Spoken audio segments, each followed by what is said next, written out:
Okay, good evening, students. Everyone, good evening. कसे आहात सगळे? How are you all? Can you hear me? Am I audible? Yes, fine. Okay. After long time we are meeting, right? बहुत time के बाद मिल रहे हैं, right? Yes. So, students, what have we done last time? Does anybody recollect? क्या किया था हमने last time, students? हमने कुछ तो किया था last time. क्या किया था? क्या start किया था? क्या end किया था?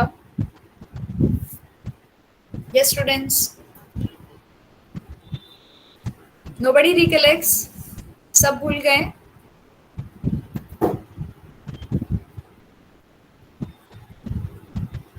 Yes. क्या स्टार्ट किया था हमने लास्ट टाइम? कौन सा चैप्टर, कौन से टॉपिक पे थे? कितना फिनिश किया था, कितना स्टार्ट किया था? किसी को नहीं पता? Yes, students. No reply, no response.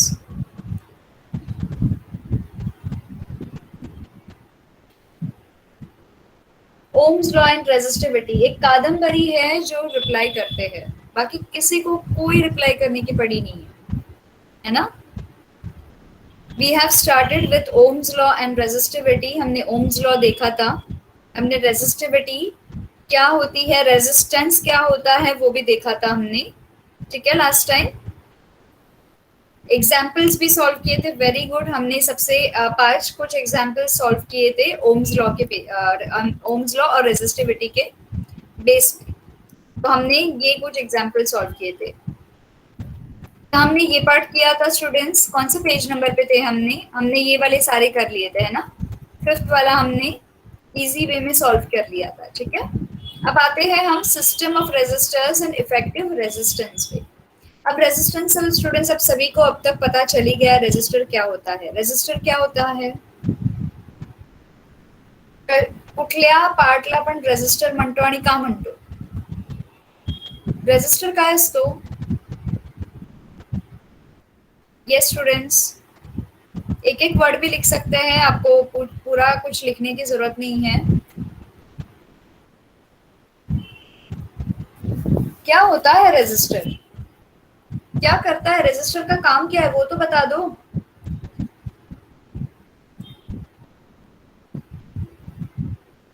क्या करता है रेजिस्टर स्टूडेंट्स? कोई भी नहीं बता रहा है. This is very bad. Now I don't like this. ये मुझे जरा भी पसंद नहीं है ऐसा.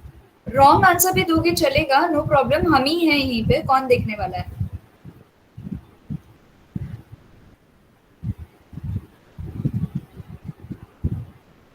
Resistance causes collision. Resistance causes collision.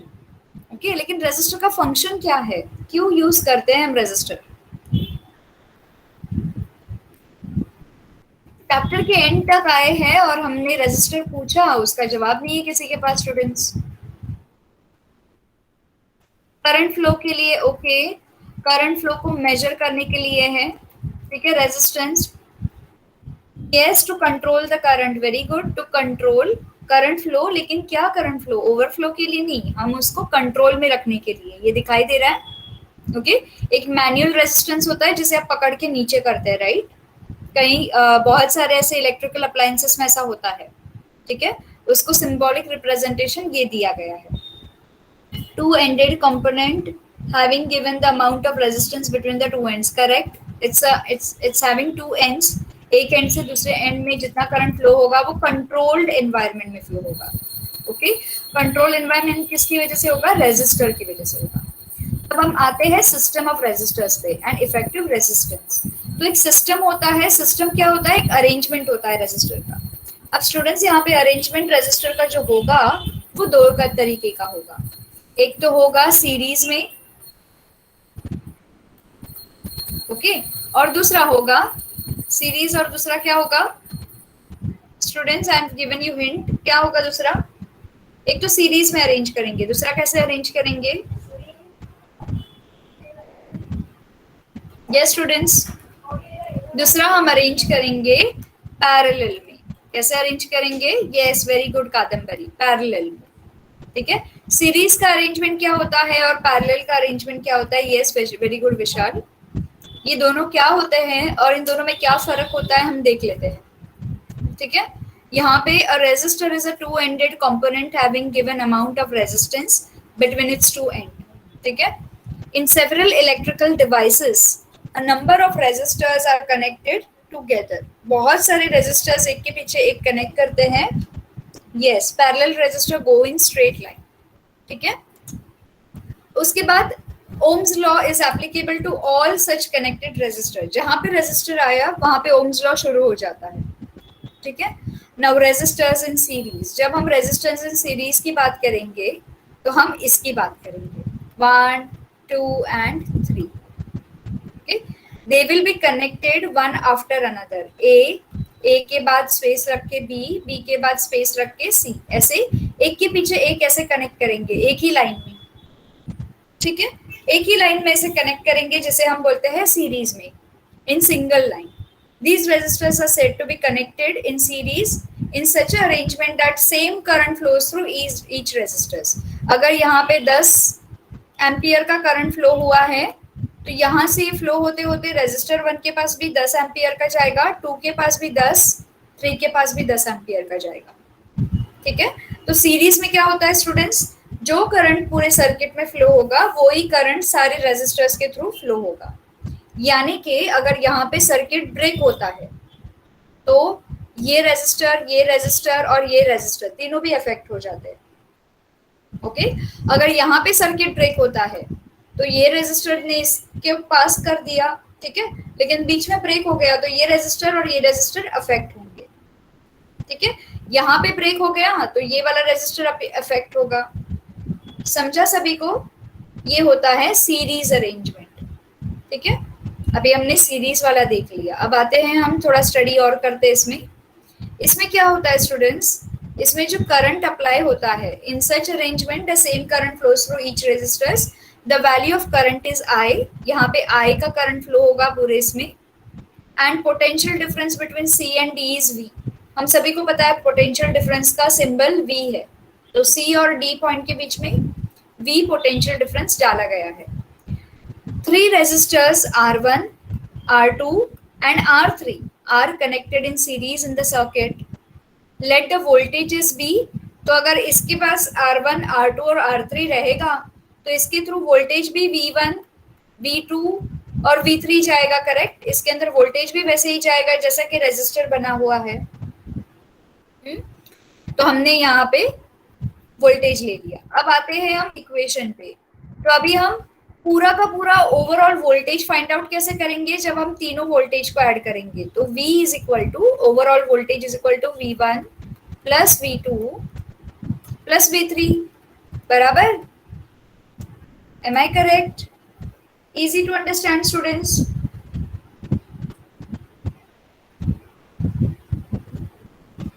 Okay, ये हो गया हमारा सीरीज। ये भी हमने सीरीज में कनेक्ट किया है क्योंकि हमारा रेजिस्टेंस ही सीरीज में कनेक्टेड है। अब तक इजी है। अब आते हैं दूसरे पार्ट पे।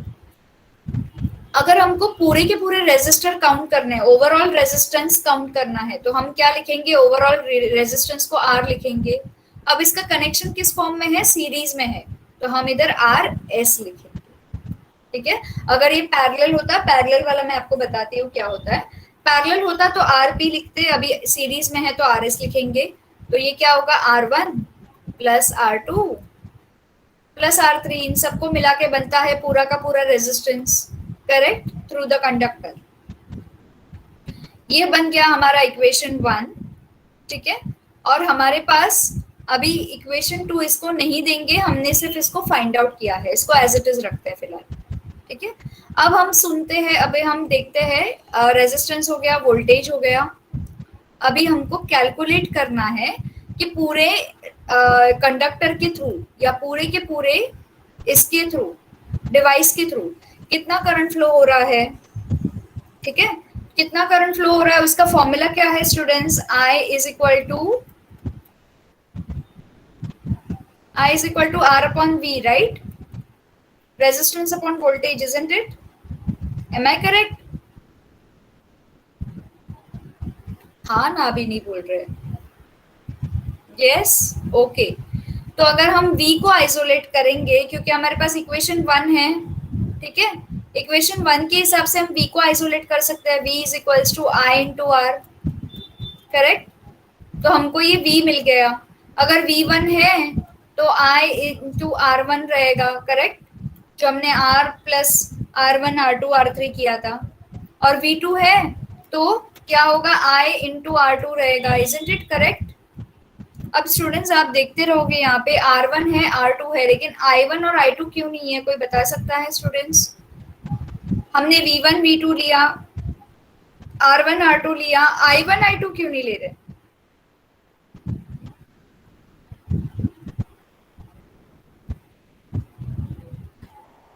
रेजिस्टेंस बाबा हमको ओम्स भैया ने दिए थे, ओम्स लॉ हमने पढ़ा था, उसी में हमने रेजिस्टेंस का इस्तेमाल करना शुरू किया था।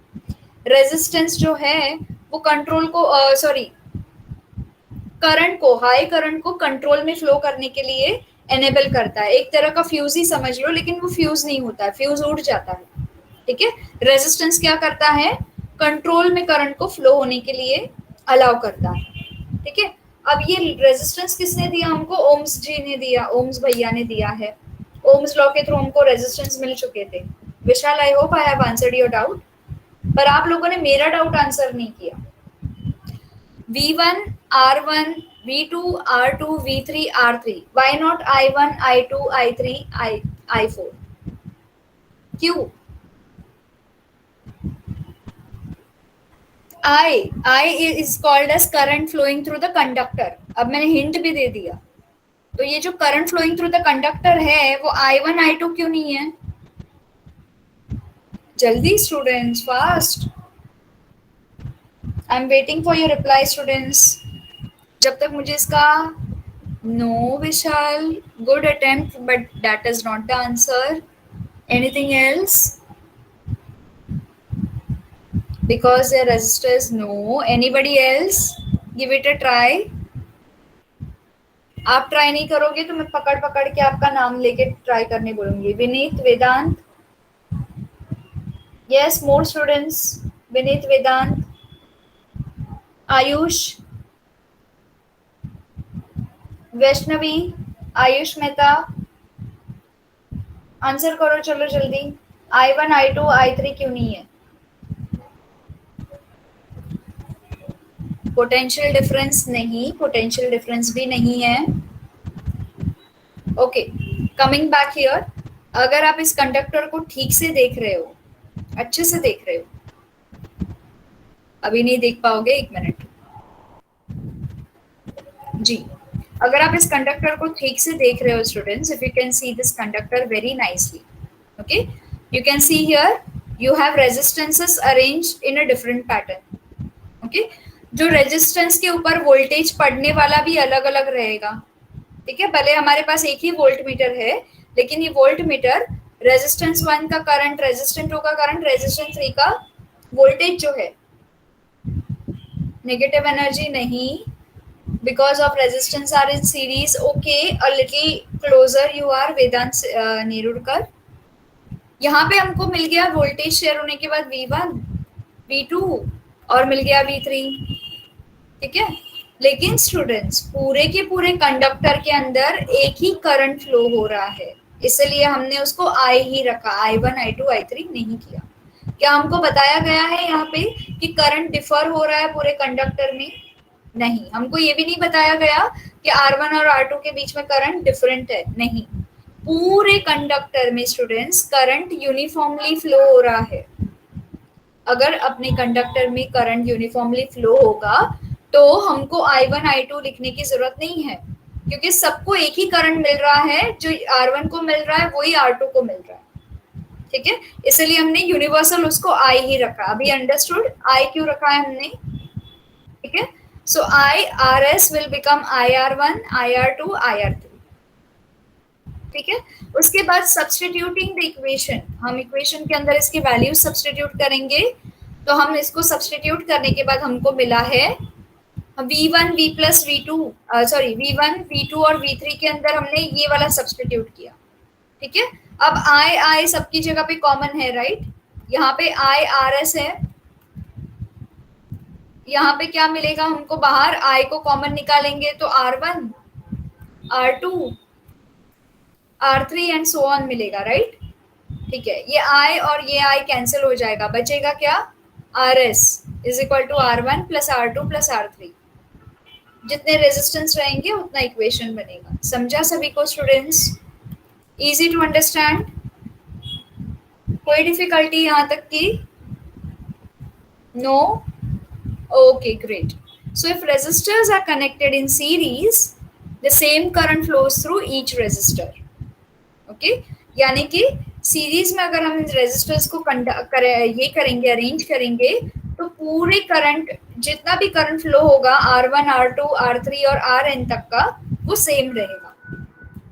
उसके बाद the effective resistance of the resistor is equal to the sum of their individual resistance. इसका मतलब ये है कि पूरे सिस्टम का रेजिस्टर अगर हम काउंट करेंगे तो कैसे काउंट करेंगे? सम मतलब addition of their individual resistance. Individual resistance को ऐड करेंगे तो हमें पूरे कंडक्टर का रेजिस्टेंस मिलेगा। The potential difference between the two extremes of the arrangement is equal to the sum of the potential difference across individual resistor. ठीक है, यहाँ पे क्या बोला? अगर हम पोटेंशियल डिफरेंस दो एक्सट्रीम में अरेंजमेंट में काउंट करेंगे, ठीक है, तो यहाँ पे क्या होगा? पोटेंशियल डिफरेंस जो होगा पूरे इंडिविजुअल रेजिस्टेंस को क्रॉस करेगा। ठीक है, इसका मतलब ये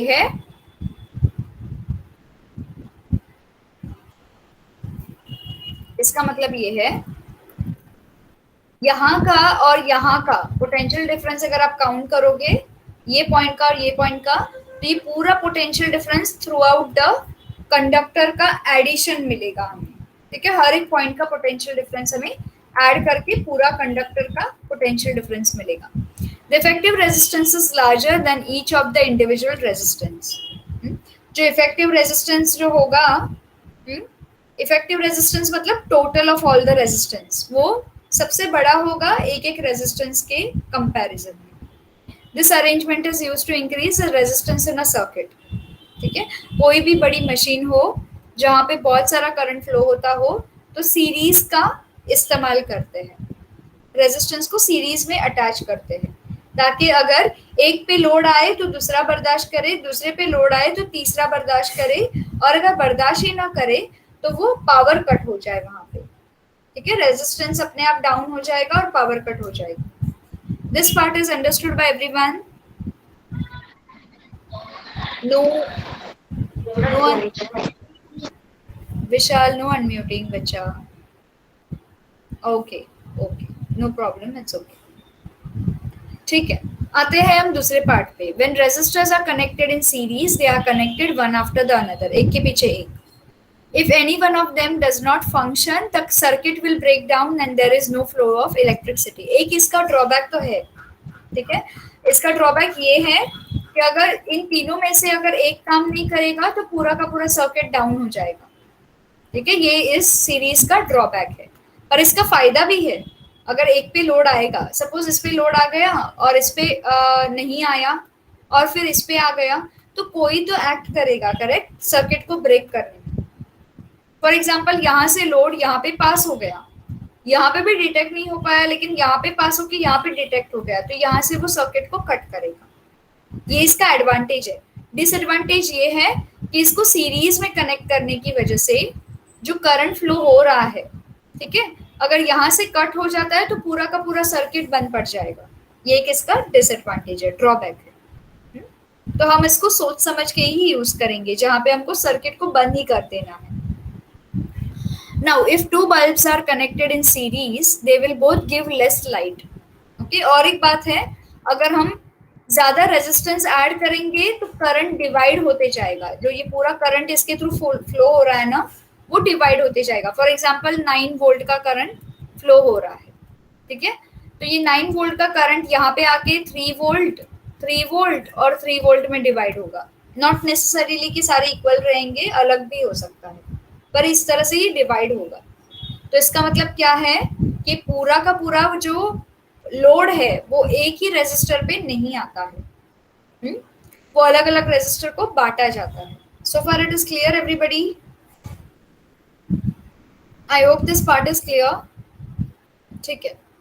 So now if any one of them, okay, if three bulbs are connected in series, their light output will be decreasing further. इसलिए क्या होगा, अगर हम तीनों बल्ब को सीरीज में कनेक्ट करते हैं तो हम देख पाते हैं कि उसका लाइट का जो आउटपुट है वो कम होता है. अगर हम उसको एक ही रेजिस्टेंस पे कनेक्ट करेंगे तो बहुत सारी लाइट मिलेगी, लेकिन तीनों पे अलग अलग कनेक्ट करेंगे तीन अलग अलग बल्ब को तो लाइट बहुत डिम मिलेगी. ठीक है. तो स्टूडेंट्स ये सॉल्व एग्जांपल्स है यहाँ पे दो. We will see them. बहुत ही इजी है. फॉर्मूला याद रखो, V1 is equal to V1 plus V2 plus V3. वैसे ही RS is equal to R1 plus R2 plus R3. Shall we go to the solved example, students? किसी को कोई डाउट है? Until I'll just rest my throat. मैं पानी P लेती हूँ. Anybody has a doubt can type V1 plus V2 plus V3. Yes, correct.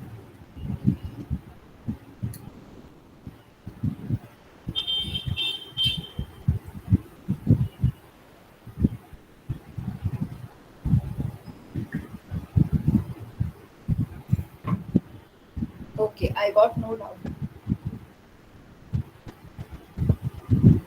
Can we start formula?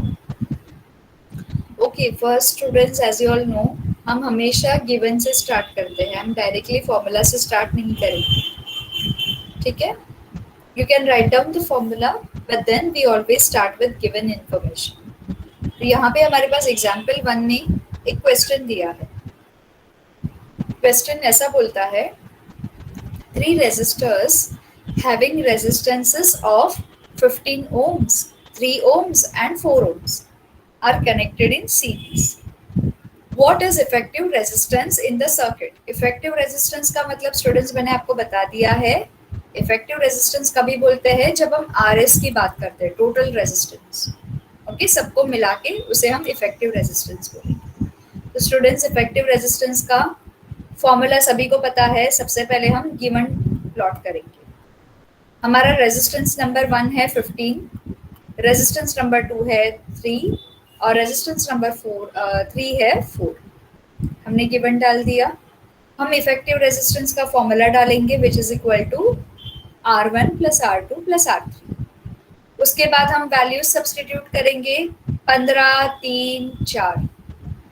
इन सबको add करने के बाद हमको 22 ohms मिलेगा जिसे हम RS बोलेंगे which is equal to RS, जिसे हम इफेक्टिव रेजिस्टेंस बोलेंगे. Easy students. सिर्फ आपको कुछ टर्म्स याद रखने हैं. इफेक्टिव रेजिस्टेंस किसे बोलते हैं, है ना. अगर आप वहां पे गड़बड़ करोगे पूरा सम रॉन्ग जाएगा. आते हैं एग्जाम्पल नंबर 2 पे. अब 2 रेजिस्टर्स दिए हैं, उनके पास रेजिस्टेंस है 16 ओम और 14 ओम. तो हम एज यूजुअल R1 को 16 बना देंगे, R2 को 14 बना देंगे. इनको कैसे कनेक्ट किया है, सीरीज में. अब यहाँ पे पोटेंशियल डिफरेंस की बारी आ गई. If potential difference is 18 volt, it is applied across them. Calculate the current flowing through the circuit and potential difference across each individual resistor. Okay, हमको यहाँ पे 3 अलग अलग रेजिस्टेंसेस दिए हैं. एक सेकंड, सॉरी. हाँ जी, हमको यहाँ पे 2 अलग अलग रेजिस्टेंस दिए हैं जिसे हमने सीरीज में कनेक्ट किया है. हमारे पास एक ही पोटेंशियल डिफरेंस है, पर ये क्या बोला गया है कि पूरा का पूरा पोटेंशियल डिफरेंस जो है पूरे कंडक्टर के थ्रू अप्लाई किया है. ठीक है. और हमको कैलकुलेट क्या करना है, current flowing through the circuit. Current flowing का मतलब क्या है, हमको I कैलकुलेट करना है. ठीक है. And potential difference across each individual resistor. पहले हम क्या करते हैं, यहाँ पे स्टॉप हो जाते हैं. पहले हम I कैलकुलेट कर लेते हैं. How we can understand to find resistor in a question. अगर यहाँ पे डायरेक्टली आपको क्वेश्चन आ जाए व्हाट इज इफेक्टिव रेजिस्टेंस, तो ये वाला फॉर्मूला ले लो, ये इफेक्टिव रेजिस्टेंस का फॉर्मूला. ठीक है. अगर आपके क्वेश्चन में वोल्टेज आता है, आपके क्वेश्चन में करंट आता है, ठीक है, तो पहले क्वेश्चन को डिवाइड करो. हमने यहाँ पे क्वेश्चन को सीरीज, पहले हमने रेजिस्टर को डिवाइड किया, जिसे सीरीज में कनेक्ट किया है। उसके बाद क्वेश्चन को दोबारा डिवाइड किया, पोटेंशियल डिफरेंस को। उसके बाद क्वेश्चन को वापस डिवाइड किया, ठीक है, आई मिलेगा इसके लिए, और दोबारा लास्ट पार्ट क्वेश्चन का डिवाइड किया कि हमको हर एक रेजिस्टेंस के थ्रू कितना पोटेंशियल डिफरेंस जाएगा वो कैलकुलेट करना है। Vishal, I hope you understood this. Question को डिवाइड करो स्टूडेंट्स, जितना क्वेश्चन को डिवाइड करोगे आपको पॉइंट्स, हिंट्स मिलेंगे की आपको गिवन में क्या जमा करना है, ठीक है। आता आपल्याला इकडे गिवन मध्ये R1 is equal to 16 ohm आणि R2 is equal to 14 ohm. Okay, आता आपला R1 आणि R2 मिळाले, ह्याचा अर्थ आपण इफेक्टिव्ह रेजिस्टन्स फाइंड आउट करू शकतो, बरोबर। इफेक्टिव्ह रेजिस्टन्सचा फॉर्म्युला काय आहे, which is equal to RS, कारण की सीरीज मध्ये कनेक्टेड आहे ना, equals to R1 plus R2, बरोबर, correct. RS is equal to R1 plus R2। यानंतर आपण काय करणार, व्हॅल्यू सबस्टिट्यूट करणार, 14 ओम्स आणि 16 ओम्स। आता आपण ह्याला ऍड का करतोय, कारण की आपल्याला एक ओव्हरऑल आय करंट फ्लो करायचंय किंवा ओव्हरऑल आय करंट फाइंड आउट करायचं। आय सेपरेट नाही होऊ शकत, बरोबर। त्यामुळे आपल्याला ओव्हरऑल फाइंड आउट करायला आपल्याला रेजिस्टन्स पण ओव्हरऑल बनवायला लागणार। यस, वेरी गुड विशाल। ओके, अगर हमको ओवरऑल आई फाइंड आउट करना है तो हमको रेजिस्टेंस भी ओवरऑल बनाना पड़ेगा, एक एक लेके नहीं कर सकते। तो हमने इसको ऐड करके 30 ओम्स बना दिया, जो कि RS की वैल्यू है। अब हम आते हैं थोड़ा थोड़ा नीचे। Let the current flowing through the circuit be I and potential difference across 16 ohms and 14 ohms be V1 and V2 respectively, ठीक है। तो हमने क्या किया, 16 ohms R1 को हमने पोटेंशियल डिफरेंस V1 दे दिया, और हमने R2 को पोटेंशियल डिफरेंस V2 दे दिया, करेक्ट, ठीक है। हमारे पास फॉर्मूला क्या बोलता है, V is equal to I into R, बोलता है कि नहीं बोलता है ना। तो हमारे पास R1 और V1, R2 और V2, पर हमको ये V1 V2 कैसे मिलेगा, हमारे पास तो एक ही है पोटेंशियल डिफरेंस, ये देखो 18 वोल्ट ही है, बाकी के 1 और 2 कैसे मिलेंगे। उसके लिए students what you are going to do here is pay attention. हम उसके लिए ओवरऑल वाला फॉर्मूला लेंगे और इंडिविजुअल फाइंड आउट करेंगे, ठीक है। तो हमने यहाँ पे क्या किया, हमने ओवरऑल वाला फॉर्मूला ले लिया, V is equal to I into R। Okay, V का मतलब क्या है, V1 plus V2, correct. Okay, V is equal to V1 plus V2, correct. V की वैल्यू क्या है, 18 वोल्ट्स, करेक्ट।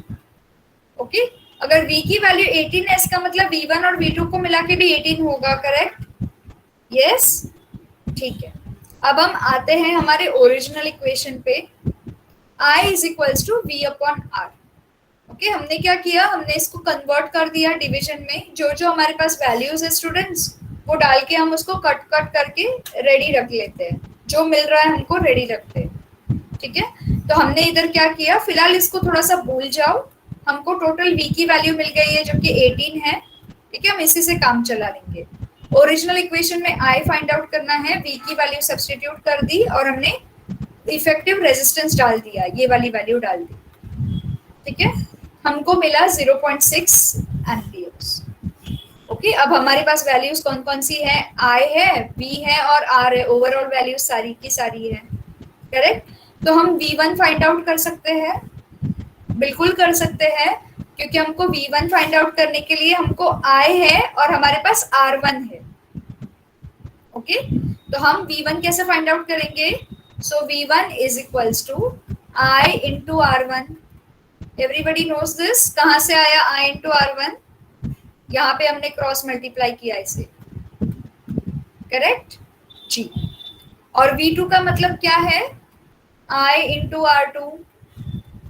हमारे पास R की वैल्यू है, R1 R2 की वैल्यू है, I की वैल्यू है, इसको मल्टीप्लाई करो स्टूडेंट्स, आपको आंसर मिलेगा, ठीक है। तो सबसे पहले हमको जो I चाहिए था, हमको I मिल गया यहाँ पे।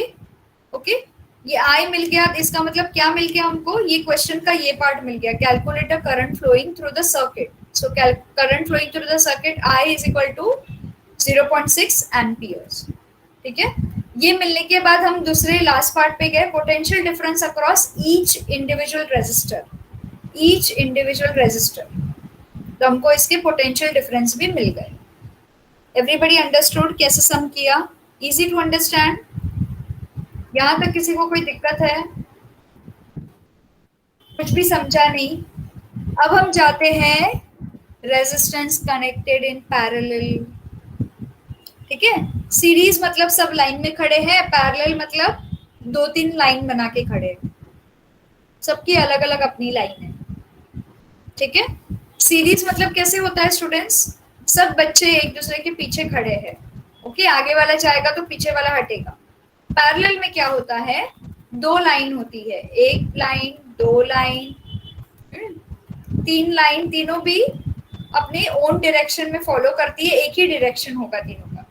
ठीक है, मतलब अगर इस बच्चे को आगे जाना रहेगा तो ये क्या करेगा, ये खुद होके आगे जा सकता है ये लाइन को लेके, इसको दूसरी लाइन के लिए वेट नहीं करना है। ठीक है, सेम कॉन्सेप्ट यहाँ पे भी है। अगर यहाँ से करंट फ्लो हो रहा है स्टूडेंट्स, तो ये करंट फ्लो होकर अगर यहाँ पे आ गया, ओके, और करंट फ्लो होने के बाद ये इधर भी फ्लो होगा, इधर भी फ्लो होगा और इधर भी फ्लो होगा। बाय चांस अगर ये रेजिस्टेंस खराब हो जाता है तो भी ये करंट इसके थ्रू फ्लो होगा और इसके थ्रू फ्लो होगा। बाय चांस ये खराब हो जाता है तो करंट यहाँ से फ्लो होगा। एवरीबडी समझा? Yes, it's like a race. Very good Vishal. ठीक है, सो इस तरह से करंट ऑब्स्ट्रक्ट नहीं होगा, करंट की राह में रुकावट नहीं बनेगी, करंट फ्लो होते जाएगा। सो the resistance of some conductors become nearly zero if their temperature is decreased up to a certain value close to 0 K. Such conductors are called superconductors. उसे हम superconductors बोलते हैं, जिसकी 0 पे आ जाती है। Some conductors do not obey Ohm's law. Such conductors are called non-ohmic conductors. कोई conductors में रेजिस्टेंस का काम ही नहीं होता है, वो क्या होते हैं, नॉन ओमिक कंडक्टर्स। जरूरी नहीं है हर कंडक्टर में आपको ओम्स लॉ मिले, और कोई ओम्स लॉ 0 के पे आके रुक जाते हैं, न्यूट्रली रहते हैं, तो उसे हम सुपर कंडक्टर बोलते हैं। सो इसी हिसाब से हम आए हैं रेजिस्टेंस इन पैरेलल पे।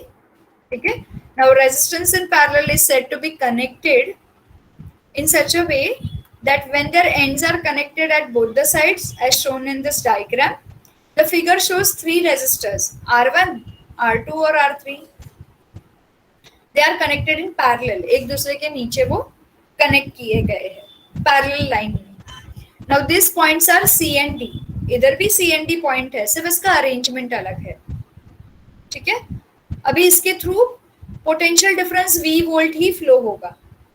ओके, सो ये V वोल्ट जो है थ्रू आउट C पॉइंट से लेके D पॉइंट तक फ्लो होगा, potential difference.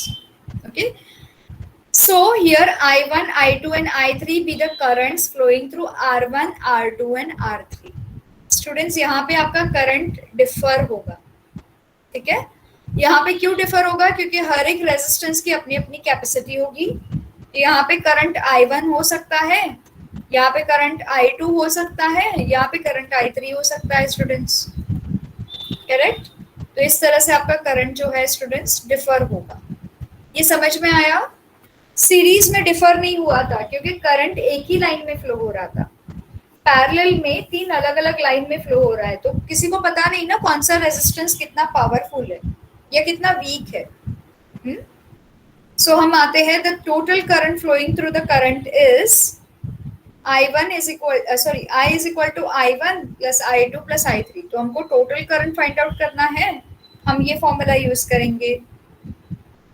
ठीक है, यहाँ पे एक ट्विस्ट है स्टूडेंट्स, इस पैरेलल के कनेक्शन में स्टूडेंट्स आपको जो वोल्टेज रहेगी ना वो सेम रहेगी, R1 के लिए, R2 के लिए, R3 के लिए। If you can C, C से स्टार्ट होती है, D पे एंड होती है, इसका मतलब ये जो वोल्टेज प्रोवाइड होती है पूरे रेजिस्टेंस को सेम मात्रा की वोल्टेज प्रोवाइड होती है, यहाँ पे कोई डिफरेंस नहीं होता है। ठीक है, तो ये वोल्टेज जो प्रोवाइड होती है सेम प्रोवाइड होती है through out the conductor. Everybody understood? तो वोल्टेज यहाँ पे V1 V2 नहीं रहेगी, वोल्टेज सिर्फ V रहेगी, आपका करंट अलग होगा और आपका रेजिस्टेंस तो है ही अलग। सो अभी हम आते हैं, let RP be the parallel resistance, okay, या फिर हम इसे इफेक्टिव पैरेलल रेजिस्टेंस बोलते हैं। According to the Ohm's law, Ohm's law क्या बताता है, I is equal to V upon R। Similarly, I is equal to V upon R1, I2 is equal to V upon R2, I3 is equal to V upon R3. Now we are going to substitute the equation number 1, ये वाला जो equation number 1 है इसके साथ substitute करेंगे। तो I की जगह पे हम V upon RP लिखेंगे, ठीक है, और हम I1 की जगह पे V upon R1 लिखेंगे, I2 की जगह पे V upon R2 और I3 की जगह पे V upon R3, ठीक है। अब हम क्या करेंगे यहाँ पे स्टूडेंट्स, V को कॉमन निकालेंगे। कैसे निकालेंगे, V upon RP, sorry V upon RP is equals to V बाहर कॉमन, ब्रैकेट के अंदर बचेगा 1 upon R1 plus 1 upon R2 plus 1 upon R3। Correct students, हमने V को कॉमन निकाल दिया है बाहर। सबको आता है ना कॉमन निकालना, ठीक है। V और V कैंसिल होंगे ऑपोजिट साइड, बचेगा क्या, 1 upon RP is equals to 1 upon R1 plus 1 upon R2 and plus 1 upon R3। समझा स्टूडेंट्स सभी को, कोई कंफ्यूजन यहाँ तक नहीं है, very good. So if resistors are connected in parallel, और जितने रेजिस्टर्स रहेंगे विल बिकम 1 अपॉन Rn, ठीक है। Even if any one of the several bulbs connected in the parallel resistance become non-functional because of some damage, the circuit does not break. यहाँ पे circuit break नहीं होगा. The current will keep on flowing through other paths. Okay? And rest bulb will light up. अगर इस resistance के ऊपर मैंने bulb को place कर दिया, इसको कोई दिक्कत आ गई, ठीक है, तो बाकी के दो काम करेंगे अगर ये काम नहीं करेंगे। जी। So when several bulbs are connected in parallel, they emit the same amount of light. Parallel resistance की एक और खास बात है कि इसके अंदर जो करंट, जो लाइट फ्लो होगी, जो वोल्टेज फ्लो होगा स्टूडेंट्स, वो सेम अमाउंट का होगा। इसलिए यहाँ पे बल्ब जो है वो डिम नहीं होगा, क्योंकि यहाँ पे स्टूडेंट्स इलेक्ट्रिसिटी शेयर नहीं करेंगे, ये लोग सबको अपने अपने हिस्से की इलेक्ट्रिसिटी मिल रही है, वोल्टेज काफी अच्छा मिल रहा है। And as and when they are connected individually in circuit, while bulbs connected in series emit less light when connected individually, ठीक है।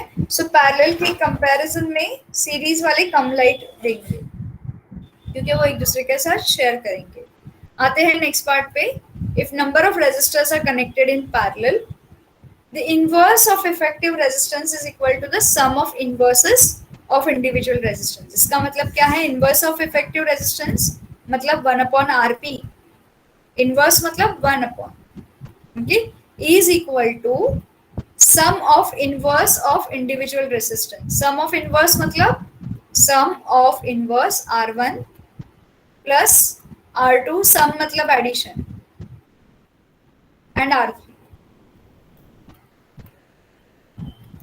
ठीक है। The current flowing through an individual resistor is proportional to the inverse of its resistance, and total current flowing through the circuit is sum of the currents flowing through individual resistors. The potential difference across the resistor will remain the same. The effective resistance of resistors connected in parallel is less than the least resistance of individual resistors. And this arrangement is used to reduce the resistance in the circuit, ठीक है। ऐसी arrangement कभी use करते हैं जब भी हमें हमारे सर्किट के अंदर रेजिस्टेंस को रिड्यूस करना होता है। I hope this part is clear with everybody. किसी को कोई डाउट है? Shall we go to solved example? Resistance in series, resistance in parallel is understood by everybody. Easy to understand. कोई दिक्कत है? Okay, चलो, we'll go to the solved example, students. In solved examples over here, we have a question. Resistors having resistances of 15 ohms, 20 ohms and 10 ohms are connected in parallel. What is effective resistance? Students, हमको effective resistance का formula पता है, क्या है? 1/RP. ठीक है, सबसे पहले हम गिवन लिखेंगे R1 की वैल्यू, R2 की वैल्यू, R3 की वॅल्यू. त्यानंतर आपण इफेक्टिव्ह रेझिस्टन्सचा फॉर्म्युला टाकणार आणि फॉर्म्युला लिहिल्यानंतर आपण इफेक्टिव्ह रेझिस्टन्सचे व्हॅल्यूज टाकणार. जे जे व्हॅल्यूज आपल्याकडे प्रेझेंट आहेत ते सगळे रिप्लेस करायचे. ते रिप्लेस केल्यानंतर हे कसं आलं 4 + 3 + 6 कोणी सांगू शकतं? 60 कसं आलं खाली?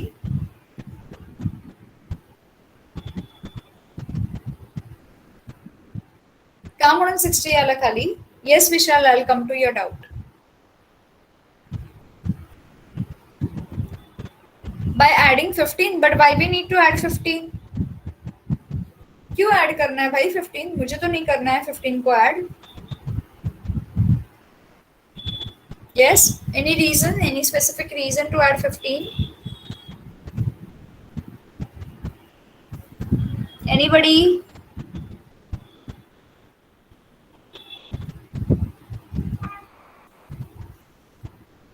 But why 20? किस खुशी में?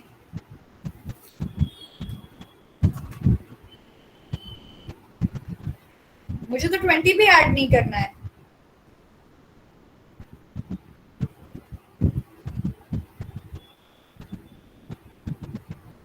एलसीएम नाम की कोई चीज सुनी है आप लोगों ने? कभी की है LCM? Students, such a simple thing I have asked. जब भी डिनोमिनेटर्स कॉमन नहीं होते हैं ना students, so we take LCM out of it. LCM कैसे लेते हैं सभी को आता है या मैं बताऊं? वो भी 15 लिखते हैं, 20 लिखते हैं और 10 लिखते हैं. फिर हम कॉमन नंबर से इसको मल्टीप्लाई करते हैं. वी विल स्टार्ट, अभी सारे नंबर 5 के टेबल में है ना, अभी यहाँ पे 2 के टेबल से जाने वाला नंबर भी है, तो हम 2 के टेबल से स्टार्ट करेंगे. 15 को एज इट इज रखेंगे और 10s are 20 and 2 5s are 10. दोबारा हम 2 के टेबल में आएंगे, 15 को एज इट इज रखेंगे, 2 5s are 10 and we will keep 5 as it is. वापस हम 2 के टेबल में अभी आ सकते हैं नहीं, तो अभी हम आएंगे 5 के टेबल में. 3 से हो सकता है ना, 3 5s are 15, 5 भी रखेंगे और 5 भी रखेंगे इधर. Okay, again we are getting 5 का टेबल. ओके, अब हमारे पास कौन से आए? 2 2 3 और 5 मिले हैं. करेक्ट. हमारे इस इक्वेशन में स्टूडेंट्स या हमारे इस फ्रैक्शन में 15 है. ओके, तो यहाँ पे स्टूडेंट्स मल्टीप्लाई करो. ये पहले मल्टीप्लाई करो. 2 2s are 4, 4 5s are 20, 20 into 3 becomes 60, right? तो सबकी टोटल बनेगी 60, तो हम कॉमन डिनोमिनेटर 60 लेंगे. अब 60 लेने के बाद स्टूडेंट्स 15 के पास कौन सा नंबर है जिसे 60 बना सकता है इसमें से? ओके, इस फ्रैक्शन के पास 3 और 5 है.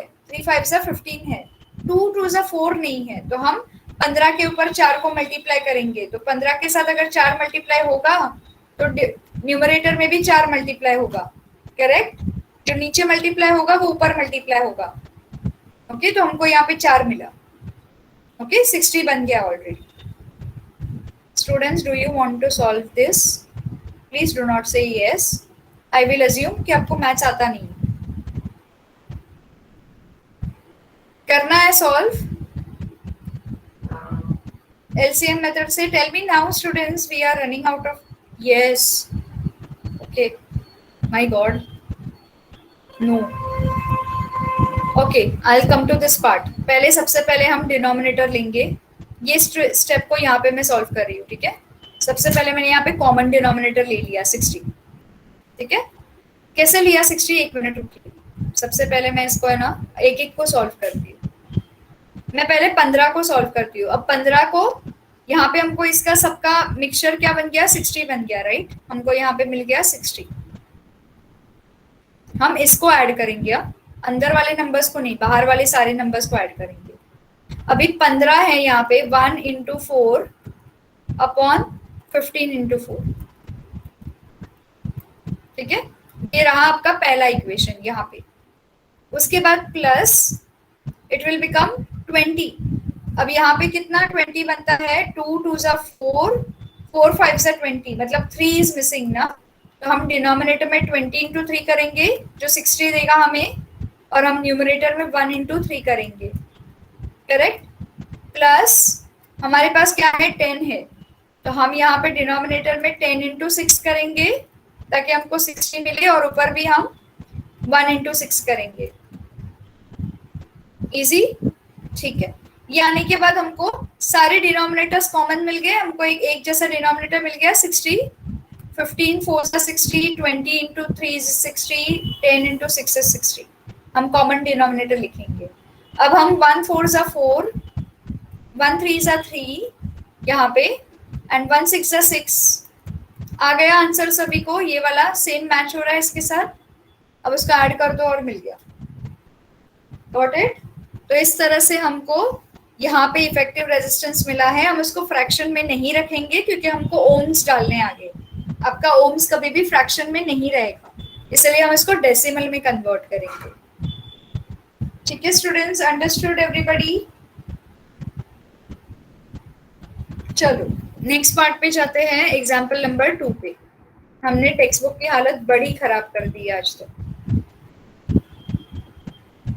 Okay, I will clear everything from here ji.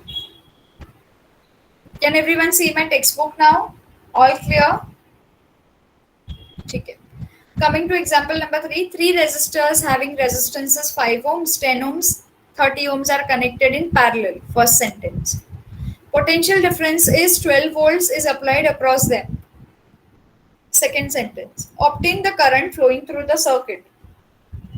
Third sentence. And through individual resistors. Fourth sentence. What is the effective resistance in the circuit? Fifth sentence. सबसे पहले हम गिवन लिखते हैं R1, R2 और R3, और V की value is equal to 12 volts. Okay, ma'am, there is a fast wind and wire gets spark. Why we get spark? Okay, students. विशाल, जो वो वायर होती है ना, वो जब ओपन होती है और विंड जब भी करंट फ्लो, या फिर विंड जो स्टॉर्म अपने साथ 10 पार्टिकल्स लेके आता है ना, तो 10 पार्टिकल्स स्टूडेंट्स चार्ज होते हैं विशाल, ठीक है। 10 पार्टिकल के अंदर बहुत सारी इम्प्योरिटीज होती है, तो उनमें चार्ज हो सकता है, तो वो वायर के ऊपर जाके जब बैंग होंगे तो वो पार्टिकल जो चार्ज है वायर के साथ मिक्स होंगे। वायर कंडक्टर है, तो जो पार्टिकल अगर ऑपोजिट चार्ज मिक्स हो गया, वायर में नेगेटिव करंट फ्लो हो रहा है या पॉजिटिव करंट फ्लो हो रहा है, और आपके 10 पार्टिकल नेगेटिव पार्टिकल्स जो है वो अट्रैक्ट होंगे, तो वो शॉर्ट सर्किट हो जाता है, ठीक है, क्योंकि वायर का ये जो है ओपनिंग खुला है। ये बहुत सारा आपको बारिश के टाइम पे देखने मिलेगा, क्योंकि साथ में वाटर ड्रॉपलेट्स भी जमा हो जाते हैं उस खुले हिस्से पे, वो और ज्यादा उसे अट्रैक्ट करता है। So coming back here students, I1 is equal to V upon R1, तो हमने यहाँ पे वैल्यूज रिप्लेस कर दी है। हमारे पास V की वैल्यू है कॉमन 12 और R1 की वैल्यू 5 है, तो हमको I1 की वैल्यू मिल गई, ठीक है। I2 की वैल्यू V अपॉन R2, हमको I2 की वैल्यू मिल गई, और I3 की वैल्यू ये मिल गई। अभी यहाँ पे क्या पूछा है स्टूडेंट्स? ओके, यहाँ पे पूछा है obtain the current flowing through the circuit, मतलब पूरा एक ही करंट ऑब्टेन करना है। कैसे मिलेगा पूरा एक करंट? जब हम तीनों करंट को ऐड करेंगे। कैसे ऐड करेंगे? I is equal to I1 plus I2 plus I3, so 2.4 plus 1.2 plus 0.4 is equal to 4.0। समझा ये? This is the answer for this question, obtain the current flowing through the circuit and through the individual resistor. अभी ये वाले question पे जाते हैं, resistor वाला भी कैलकुलेट करना है। तो स्टूडेंट्स कैसे करेंगे? रेजिस्टर का करंट 1/RP होता है, so is equal to 1/R1, 1/R2, 1/R3। हमारे पास R1, R2 और R3 की वैल्यूज है, रिप्लेस कर दो। दोबारा से LCM ले लो students, you will get like this, and 1/3।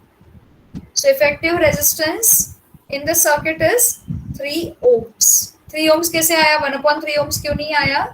क्योंकि इसको रेसिप्रोकेट कर दिया। Effective resistance in the circuit is 3/1 ohms is equal to 3 ohms। Effective resistance का मतलब है आर एस। ओके, तो हमको 3 मिल गया। अब लास्ट क्वेश्चन है what is the effective resistance in the circuit, हो गया। ठीक है, तो हमने यहाँ पे देख लिया है कि current flowing through resistance is this and this respectively.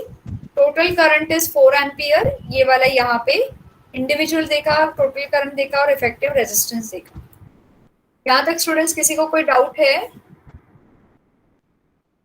ठीक है, अभी हम आते हैं लास्ट पार्ट पे आपके चैप्टर के। आई थिंक ये लास्ट पार्ट है। जी हाँ, ये बिल्कुल ही लास्ट पार्ट है, इसको खत्म कर देते हैं, आपका चैप्टर कंप्लीट हो जाएगा। यहाँ तक कि सभी को क्लियर है? Resistance in series, resistance in parallel, everyone? ठीक है। Domestic electrical connections. The electricity in our homes is brought through the main conducting cable, either from the electrical pole or from underground cables. ठीक है, जैसे कि students मैंने last time भी आपसे एक इमेज शेयर की थी कि नहीं की थी? ये स्टूडेंट्स, जहाँ पे हमने देखा था कि इलेक्ट्रिसिटी जनरेट कहाँ होती है और पहुंचती कैसे है। नहीं की थी? एक मिनट रुको।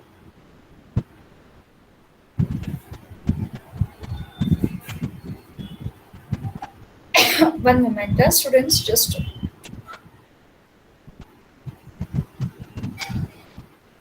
I'll share my screen for that. एक बहुत ही खूबसूरत ये है, मैप है, मैप नहीं है, मैंने बनाया था एक। One moment, just hold on.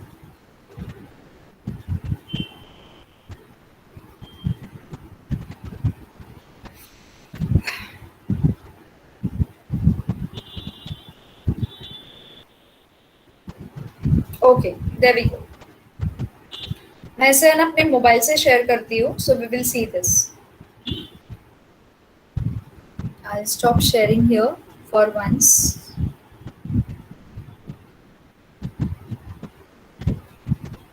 Okay. I'll start sharing here. Share screen. Start sharing. Start now.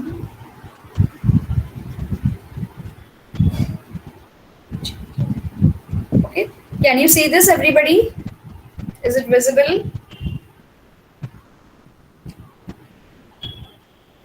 Visible है ना?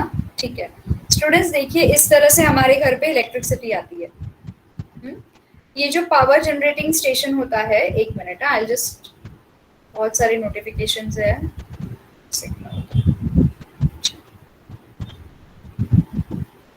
Can you see now much better, better than this? Yes no कुछ बोल सकते हो? ओके, ऑल राइट, ठीक है students, you can see power generating station है यहाँ पे। ठीक है, यहाँ पे आपका पावर जनरेटिंग स्टेशन के यहाँ से सारी इलेक्ट्रिसिटी आती है, ग्रीन कलर का on your left hand side. यहाँ से 11 किलो वोल्ट्स की इलेक्ट्रिसिटी जनरेट होके स्टेप अप, ये जो व्हाइट कलर का बॉक्स है स्टेप अप, इस पे जाती है।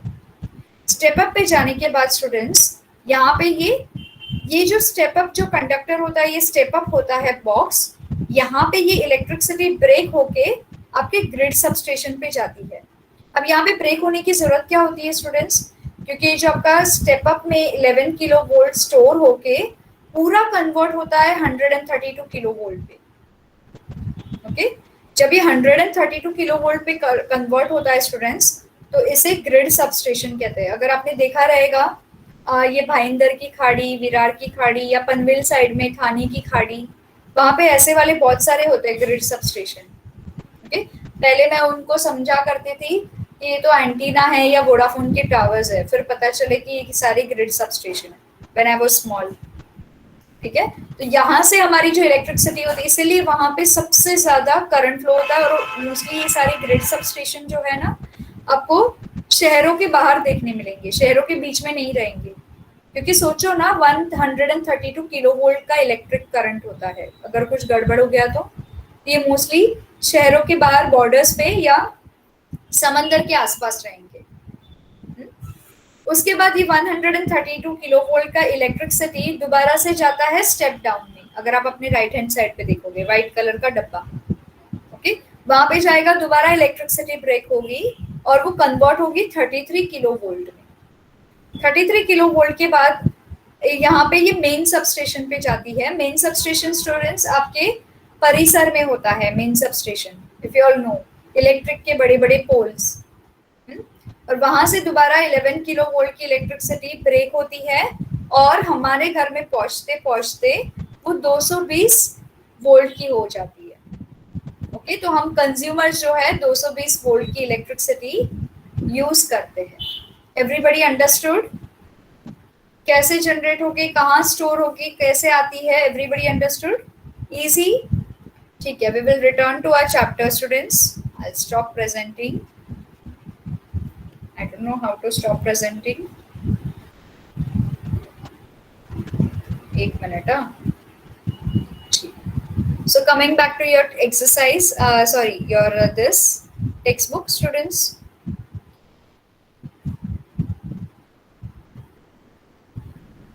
G. So here the electricity in our homes is brought through the main conducting cable, either from the electric pole or from the underground cables. Usually there are 3 wires in the cable. हमारे पास 3 wires है, एक positive होती है, एक live wire होती है which brings in the current. It has a red और brown insulation. Other wire is called neutral wire through which the current is returning back. It is a blue और black coloured wire. In India the voltage difference between the live and neutral wire is 220 volt, जो हमारे घर में आता है। Okay, उसके बाद both this wires are connected to electric meter through a fuse. Okay, इस दोनों भी वायर जो है हमारे इलेक्ट्रिक मीटर से फ्यूज के द्वारा कनेक्ट होते हैं। स्टूडेंट्स, इसके बाद आपका कोई क्लास है? इसके बाद कोई क्लास है? Can we take 15 to 20 minutes more and finish this chapter off? Is that okay with everybody? चलेगा? ओके, थोड़ा सा एक्सटेंड करके से फिनिश कर देते हैं, है ना? ठीक है। All right, coming back, is it okay with everyone? I hope nobody is feeling inconvenient about it. वैसे भी बहुत दिनों के बाद आज हमने सेशन लिया है, ठीक है। All right, so यहाँ पे okay, the other wire is called neutral wire through which the current is returning. ये जो न्यूट्रल वायर होती है वो ब्लू या फिर ब्लैक कलर की होगी और लाइव वायर जो होगी वो रेड या ब्राउन कलर की होगी। In India, the voltage difference between the live and neutral wire is about 220 volts. Both these wires are connected to electric meter through a fuse. Okay? तो हमारे fuse में से अगर आपने देखा रहेगा फ्यूज को ठीक से, जब इलेक्ट्रिशियन आते हैं हमारे घर पे तो वो फ्यूज के थ्रू ये वायर चली जाती है और ये हमारे इलेक्ट्रिक मीटर से कनेक्ट होती है, लेकिन बीच में एक फ्यूज होता है। Through the main switch, they are connected to all the conducting wires inside the home and to provide electricity to every room. ठीक है, तो हमारे पास एक डिफरेंट नेटवर्क होता है पूरे घर में, जहां से हमारी कंडक्टिंग वायर्स जो है पूरे घर में घूमती है।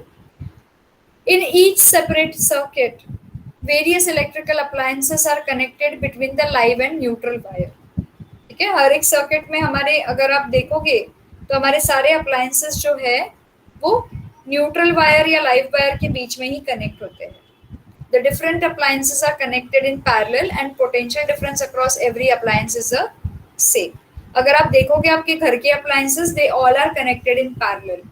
ठीक है, आपका TV will be connected in parallel to your AC. AC will be connected in parallel to your say oven. Okay? और आजकल तो हर एक रूम का अलग अलग स्विच बोर्ड होता है, if you all know. Okay, जैसे कि बेडरूम में एक अलग स्विच बोर्ड होगा, किचन में अलग स्विच बोर्ड होगा, और आपका जो हॉल में अलग स्विच बोर्ड होगा। ये सारे के सारे स्विच बोर्ड स्टूडेंट्स जो होते हैं वो पैरेलल कनेक्टेड होते हैं, और जो आपके अप्लायंसेस उस हॉल में या आपके उस अप्लायंसेस उस किचन में या अप्लायंसेस उस बेडरूम में ये सीरीज में कंडक्टेड होते हैं। ठीक है, ऐसा क्यों? ताकि अगर आपके घर में पावर ट्रिप हो जाए, ओके, एक अप्लायंस की वजह से, तो पूरे घर की रोशनी ना जाए। सो अगर फॉर एग्जांपल एसी का पावर ट्रिप हो गया बेडरूम में, तो सिर्फ बेडरूम की सारी लाइटें गायब होगी या बेडरूम का स्विच जो है नीचे गिरेगा, बाकी पूरे घर में लाइट रहेगी, ताकि आपको बाकी सारी चीजों में इनकन्वीनियंस ना फेस हो। तो वहां पे वो पावर कट हो जाती है। ठीक है, understood everybody what I am trying to say? आपके घर में जितने सारे अप्लायंसेस है students, they are connected in series. अब ये सारे सीरीज के अप्लायंसेस स्टूडेंट्स, ओके, ये बहुत दिक्कत कर सकते हैं अगर ये एक ही स्विच बोर्ड को जाके मिले, क्योंकि अगर एक अप्लायंस ट्रिप हो गया, ट्रिप होना मतलब उसमें ज्यादा पावर कंज्यूम होके, ओके, इलेक्ट्रिक करंट ज्यादा फ्लो होता है तो अप्लायंस फेल होता है, कट होता है। और जब वो कट होता है तो इलेक्ट्रिक बोर्ड पे प्रेशर देता है और इलेक्ट्रिक बोर्ड डिटेक्ट करके उसका फ्यूज को नीचे कर देता है अपने आप। फ्यूज का काम ही वो है, हम पढ़ेंगे यहाँ पे। Now different appliances are connected in parallel and potential difference across every appliance is the same. The third wire is called the earth wire. दो वायर तो हमने देख ली, third wire is called as earth wire, जिसे हम earthing भी बोलते हैं, एंड इज ऑफ येलो और ग्रीन कलर। ठीक है, this is connected to a metal plate buried deep underground near the house and is safety purpose and is for safety purpose, ताकि आपके घर में अगर बहुत सारी इलेक्ट्रिसिटी अचानक फ्लो होने लगे तो अर्थ वायर जो है अर्थ में करंट के फ्लो को रीडायरेक्ट करती है। समझे? अगर अर्थिंग नहीं रहेगा स्टूडेंट्स तो आपके अप्लायंसेस पे भी करंट फ्लो होने लगेंगे, क्योंकि आपके अप्लायंसेस खुद ही कंडक्टर्स है। अर्थ वायर क्या करती है, अप्लायंसेस पे एक्स्ट्रा करंट फ्लो होने वाले करंट को अर्थ के अंदर रीडायरेक्ट करती है, दूसरे डायरेक्शन में लेके जाती है, ताकि आपको शॉक ना लगे। अगर आप नोटिस करोगे अभी के अप्लायंसेस और बहुत पुराने जमाने के अप्लायंसेस, बहुत फर्क होता है ना? वो वाले अप्लायंसेस पूरे लोखंड के बने होते हैं या स्टील के बने होते हैं और कभी कभी वो उसमें शॉक लगता है टच करने पे। आते हैं हम फ्यूज वायर पे। Fuse wire is used to protect domestic appliances. जो फ्यूजेस होते हैं, it is made up of mixture of substances and has a specific melting point. ठीक है, इसमें बहुत सारे सब्सटेंसेस यूज होते हैं और इसका एक अपना ही मेल्टिंग पॉइंट होता है। It is connected in series to the electric appliances. Okay, बिल्कुल ही फ्यूज वायर को सीरीज में ही कनेक्ट करना है, पैरेलल में कनेक्ट नहीं करना है। ठीक है, सीरीज में इसलिए कनेक्ट करना है ताकि आपके फ्यूज पे प्रेशर आए तो तुरंत डिटेक्ट हो जाए। Okay, now the fuse wire gets heated up and it melts, the circuit gets broken off. इसके अंदर जो फ्यूज होता है वो मेल्ट हो जाता है और यहाँ से सर्किट ब्रेक हो जाता है and flow of current will stop, thus protecting your appliance. This wire is fitted in the groove in the body of porcelain. Okay, ऐसे पोर्सलिन वाला होता है, इसके अंदर ये कार्ट्रिज को फ्यूज किया जाता है। आजकल तो हमें फ्यूज में इस कार्ट्रिज की भी जरूरत नहीं है, वो स्विच आ गए है ना, ज्यादा करंट फ्लो होता है तो स्विच अपने आप नीचे होता है, हम जाके उसे ऊपर कर देते हैं। Like non-conducting material, for domestic use, fuse wires with upper limits of 1 ampere, 2 ampere, 3 ampere, 4 ampere, 5 ampere and 10 amperes are used. So I hope fuse wire सभी को clear है। किसी को यहाँ पे कोई डाउट है स्टूडेंट्स? कुछ पूछना चाहते हो? You are free to ask, so that until then I'll have some water. आप लिख लो अपने डाउट स्टूडेंट्स, वो रोएंगे तो।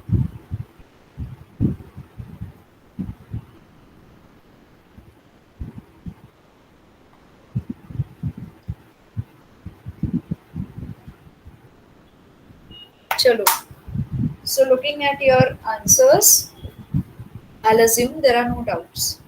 ठीक है, चलो देन चलते हैं हम precautions to be taken while using electricity. क्या precautions हम ले सकते हैं इलेक्ट्रिसिटी यूज करने के टाइम पे?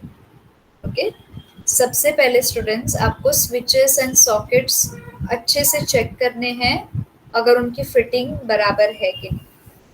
ओके, एक हाइट जहाँ पे छोटे बच्चों का हाथ ना पहुंचे वहां पे फिट होनी चाहिए। अगर आप देखोगे स्टूडेंट्स, मॉडर्न हाउसेस में आजकल फ्लोर लेवल पे पता है स्विचेस होते हैं, विच इज वेरी रॉन्ग।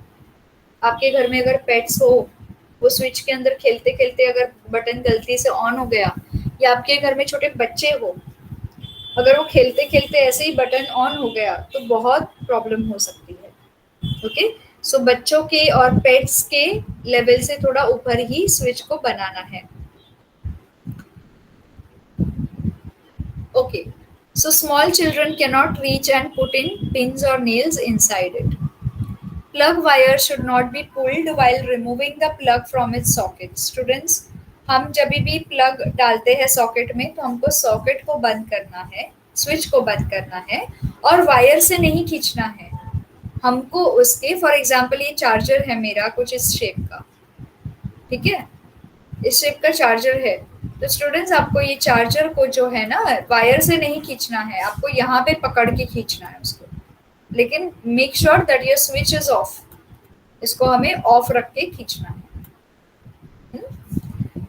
उसके बाद before cleaning any electrical appliances it should be switched off and it's plug should be remove from the socket. Now students, कोई भी इलेक्ट्रिक अप्लायंस अगर आप क्लीन करो, जैसे कि मिक्सर, या जैसे कि आप ओवन, या जैसे कि आप ये जो गैस होता है, इलेक्ट्रिक गैस होता है, वो क्लीन करो, तो you should make sure that आपका स्विच ऑफ ही ना हो, साथ में आप ये ना प्लग को निकाल दो सॉकेट से. कोई बता सकता है हमें प्लग को क्यों निकालना है सॉकेट से?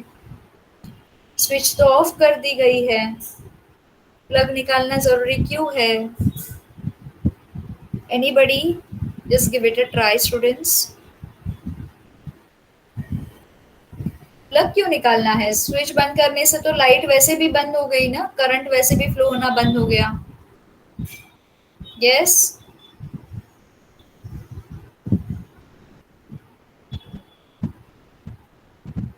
No one knows.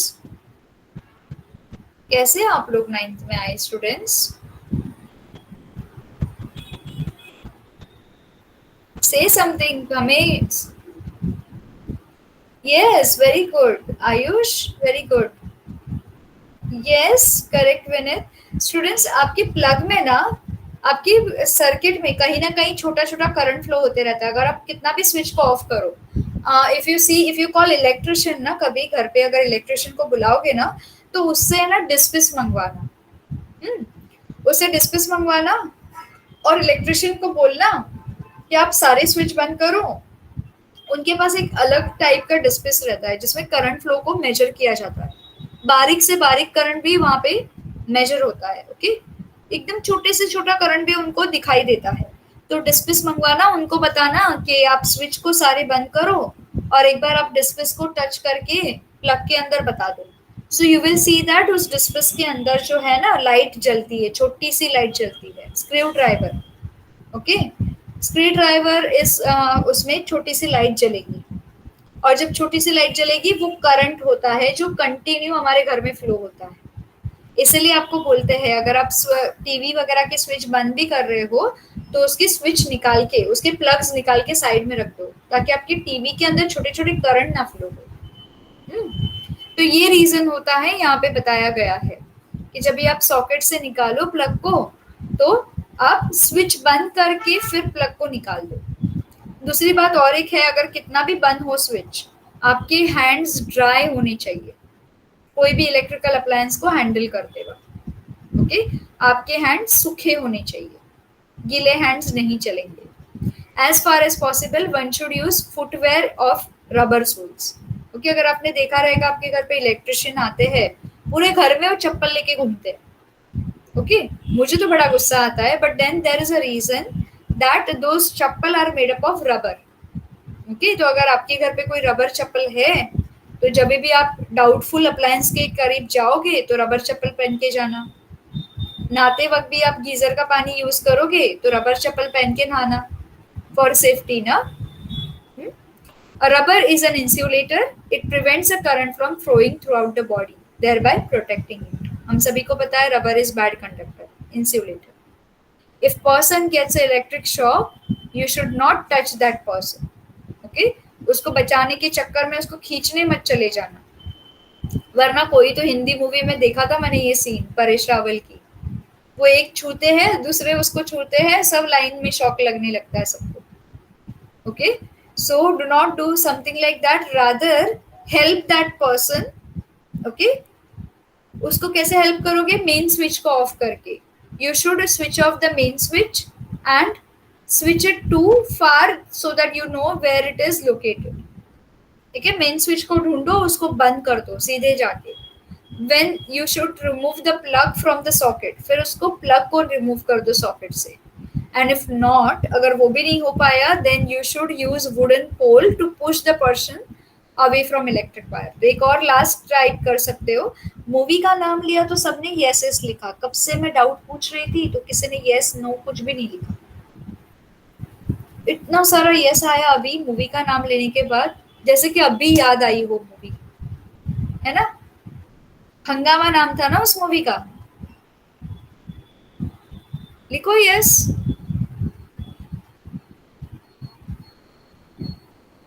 अभी कोई रिप्लाई नहीं करेगा. ओके, और कोई भी ऑप्शन नहीं बचा तो स्टूडेंट्स लकड़ा लो और उसके हाथ में थमा दो सीधे सीधे. लकड़े से वो बंदा जो है, जो भी इलेक्ट्रिक वायर के करीब रहेगा, वो दूर फेंका जाएगा अपने आप और आपको भी शॉक नहीं लगेगा. ठीक है. So these are the precautions, students, you should keep in mind. All right. Now this is an exercise. I'll take 5 minutes of yours more. ठीक है. Then we will stop here. आज हमने 1.5 hours स्टडी किया, काफी है. So 5 minutes more and we'll stop here. So here accompanying figure you can see. यहाँ पे आपको यहाँ पे नेम करना है क्या अरेंजमेंट है इनका. उसके बाद इस सर्किट डायग्राम को कंप्लीट करना है स्टूडेंट्स. ठीक है. उसके बाद आप यहाँ पे जब आओगे तो यहाँ पे Umesh has 2 bulbs having resistance 15 ohms and 30 ohms. He wants to connect them in a circuit. But if he connects them one at a time, the filament gets burned. Answer the following question. ठीक है. इसका मतलब दोनों bulb को अगर filament जल रही है तो इसको सीरीज में कनेक्ट किया है. तो ये क्वेश्चन के आंसर्स आपको लिखने हैं. उसके बाद आपको एवरेज रेजिस्टेंस फाइंड आउट करना है स्टूडेंट्स. बहुत ही इजी है. ठीक है. एक बार ये ट्राई कर लो. अगर इसमें कोई दिक्कत होती है students, you can ask me any time और इन आवर नेक्स्ट सेशन. ठीक है. ये जितने बड़े क्वेश्चंस दिखते हैं उतने बड़े हैं नहीं. If you understand the question, your answers are just like this on your fingertips. ठीक है. Shall we stop here, students, for now? किसी को कुछ पूछना है, कोई डाउट्स है, कोणाला काही शंका आहेत का, काही विचारायचंय कोणाला? No. Okay. Students will stop here today. You may leave the class. Bye everyone. See you in the next session. Bye.